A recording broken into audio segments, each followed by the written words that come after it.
Justice قاضی فائز عیسیٰ نے audio leaks inquiry commission کی کارروائی روک دی۔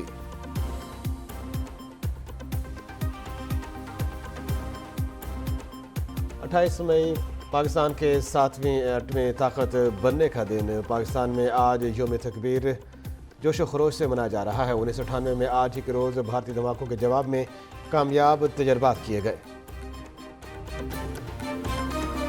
دو طرح کی جو ہے وہ پلاننگ کی جا رہی تھی۔ ایک تو ایک ریڈ جو ہے وہ کسی بھی گھر پہ ایکٹ کرنے کا جو ہے وہ طریقہ کار بنایا جا رہا تھا کہ باقاعدہ جو ہے وہ ایک گھر کے اوپر ریڈ ہو، جو گھر جو ہے وہ کسی پی ٹی آئی کے ورکر کا گھر ہو اور وہاں پہ فائرنگ کا واقعہ پیش آئے اور اس کے نتیجے میں وہاں پہ کیجویلٹیز ہوں۔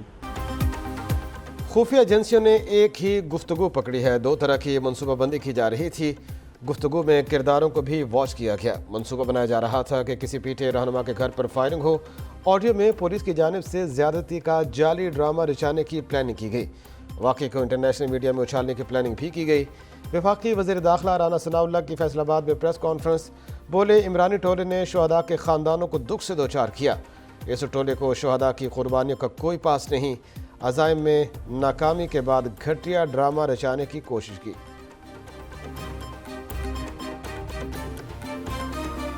عمران خان نے اپنے بعد پارٹی قیادت شاہ محمود قریشی کو سونپ دی۔ گرفتار ہوا تو شاہ محمود قریشی پارٹی کی قیادت کریں گے۔ مجھے گرفتار اور نااہل کرنے کی پلاننگ ہو چکی۔ Chairman P T I Imran Khan نے پھر خدشات کا اظہار کر دیا۔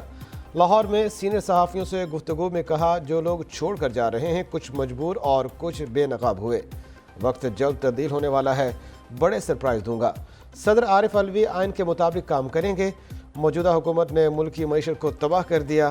ملک میں الیکشن کے علاوہ کوئی حل نہیں۔ ادھر عمران خان نے حکومت سے مذاکرات کے لیے 7 رکنی کمیٹی تشکیل دے دی۔ کمیٹی میں شاہ محمود قریشی، پرویز خٹک، اسد قیصر شامل، حلیم عادل شیخ اور نباسی اور مراد سعید اور حماد اظہر بھی مذاکراتی کمیٹی کا حصہ۔ بات چیت صرف سیاستدانوں سے کی جاتی ہے۔ قائد مسلم لیگ نون میاں نواز شریف کا دو ٹوک موقف۔ پی ٹی آئی کی مذاکرات کی پیشکش مسترد کر دی۔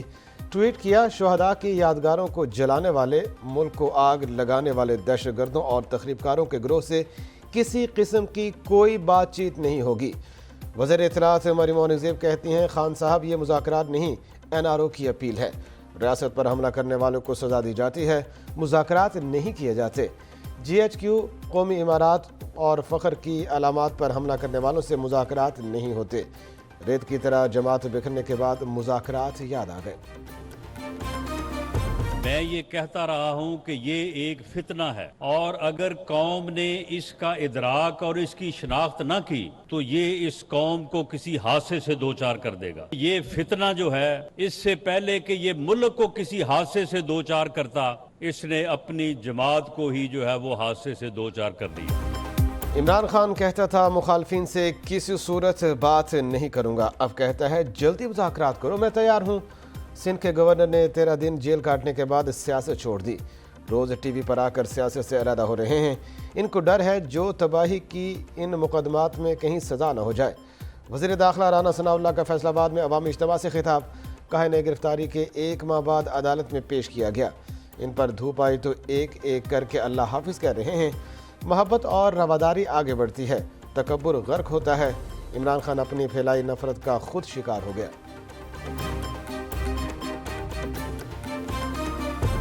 سندھ سے پی ٹی آئی کی بنیاد ہل گئی۔ پی ٹی آئی کے بانی رہنما اور سابق گورنر عمران اسماعیل نے عمران خان کو خدا حافظ کہہ دیا۔ نیوز کانفرنس میں پارٹی چھوڑنے کا اعلان، سیاست سے کنارہ کشی اختیار کر لی۔ کہا 9 مئی کے منحوس دن فوجی تنصیبات اور شہداء کی یادگار پر حملہ کیا گیا۔ اس کی جتنی مذمت کی جائے کم ہے۔ حملوں کے ذمہ داروں کو سزا ملنی چاہیے۔ حملے کس نے کیے، اس کی تحقیقات ہونی چاہیے۔ عمران اسماعیل پارٹی جلسوں میں تبدیلی لائیں گے نغمے بھی گاتے رہے۔ ادھر پی ٹی آئی سندھ کے صدر علی زیدی نے بھی پارٹی اور سیاست چھوڑ دی۔ کہتے ہیں ان کے لیے یہ فیصلہ آسان نہیں تھا، وہ ملک کی خدمت کرنے کی کوشش کریں گے۔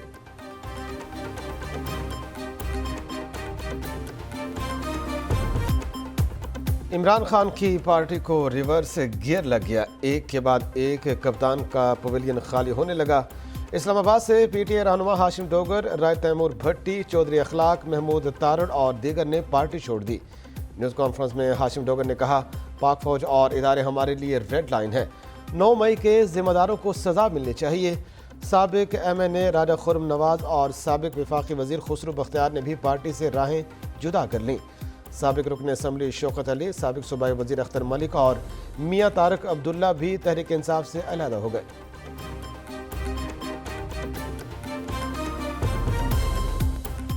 عمران خان سمیت پی ٹی آئی کے 9 رہنماؤں کے ڈپلومیٹک پاسپورٹ منسوخ۔ شاہ محمود قریشی، اسد عمر، پرویز خٹک، اعظم سواتی، علی امین گنڈا پور، فاروق حبیب، علی محمد خان، زرتاج گل اور عباسی پپی شامل۔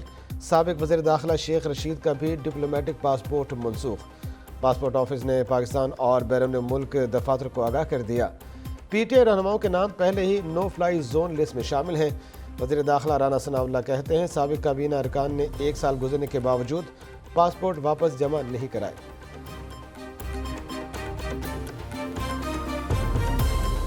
جہانگیر ترین ایک بار پھر سیاسی میدان میں اتر گئے۔ نئی سیاسی جماعت بنانے کا فیصلہ۔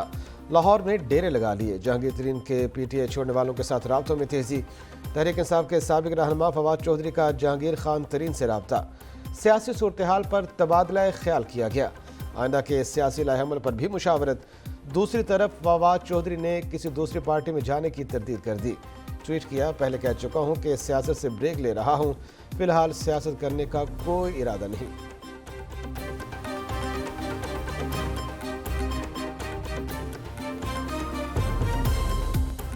مسلم لیگ نون کا لبرٹی چوک لاہور میں آج یوم تکبیر کی تقریب کا اعلان۔ چیف آرگنائزر مسلم لیگ نون مریم نواز کی عوام سے بھرپور شرکت کی اپیل۔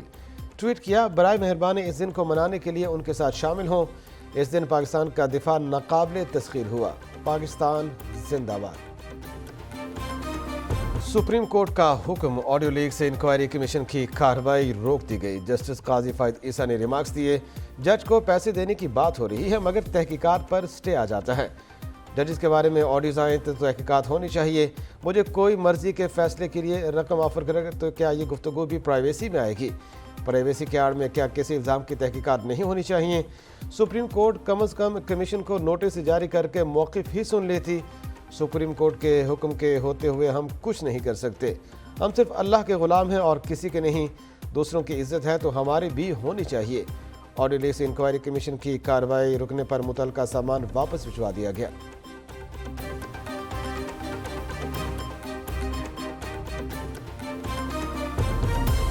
نو مئی کو کس شرپسند نے کیا کیا؟ کون سا شرپسند کس سے رابطے میں تھا؟ شرپسند کہاں سے آئے؟ پارٹی میں کیا ذمہ داری تھی؟ کون سے شرپسند نے کس فوجی اور سرکاری املاک پر حملہ کیا؟ سب بے نقاب ہو گیا۔ انٹیلیجنس اداروں نے رپورٹ وفاقی حکومت کو بھیج دی۔ دستاویزات میں کارکنوں کے موبائل نمبرز، شناختی کارڈ اور پارٹی سے وابستگی کی تفصیلات شامل۔ 150 سے زیادہ انتہائی پرتشدد کارکنوں کی آگ لگی کی فہرست تیار۔ شرپسندوں کا زیادہ تر تعلق پنجاب اور خیبر پختونخوا سے ہے۔ لاہور، راولپنڈی، پشاور، میاں والی اور کراچی میں ہنگاموں کے ذمہ دار بھی ریڈار پر آ گئے۔ 5000 سے زائد شرپسند گرفتار۔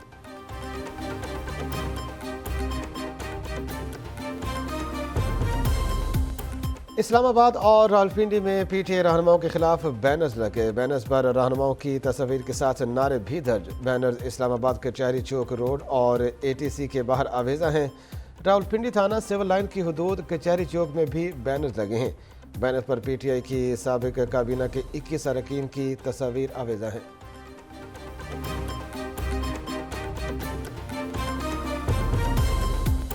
پاک فوج سے اظہار یکجہتی کے لیے ملک بھر میں ریلیوں کا سلسلہ جاری۔ خیبر پختونخوا میں ضلع کوہاٹ اور کرک کے مختلف مقامات پر ریلیاں نکالی گئیں۔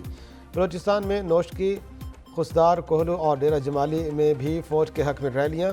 کوئٹہ میں ترجمان وزیر اعلیٰ بلوچستان کی قیادت میں ریلی۔ دکی میں موٹر سائیکل ریلی نکالی گئی۔ شرکاء نے زبردست انداز میں شہداء کو خراج عقیدت پیش کیا۔ فدا پاکستان زندہ باد اور پاک فوج زندہ باد کے نعروں سے گونجتی رہی۔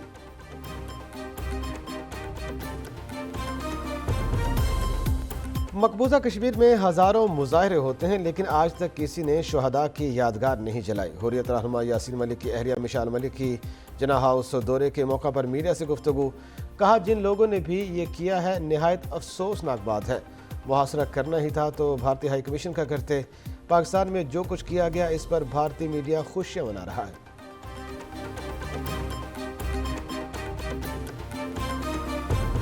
معروف گلوکار راحت فتح علی خان کا وطن عزیز کی عوام کو پیغام. کہا ہمیں پاک فوج کے احسانات کو نہیں بھولنا چاہیے, ہمیں پاک فوج کی قربانیوں کی قدر کرنی چاہیے.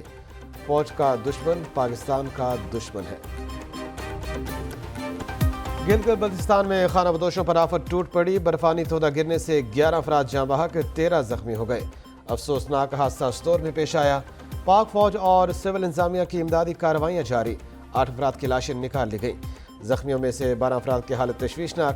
Gilgit Baltistan disaster management authority کا کہنا ہے کہ گلگت, استور اور سکردو کے اسپتالوں میں ایمرجنسی نافذ کر دی گئی. گزشتہ رات بکروال کے 3 خانہ بدوش گھرانوں نے ایک نالے میں خیمے لگائے. اچانک برفانی تودہ خیموں پر آ گرا.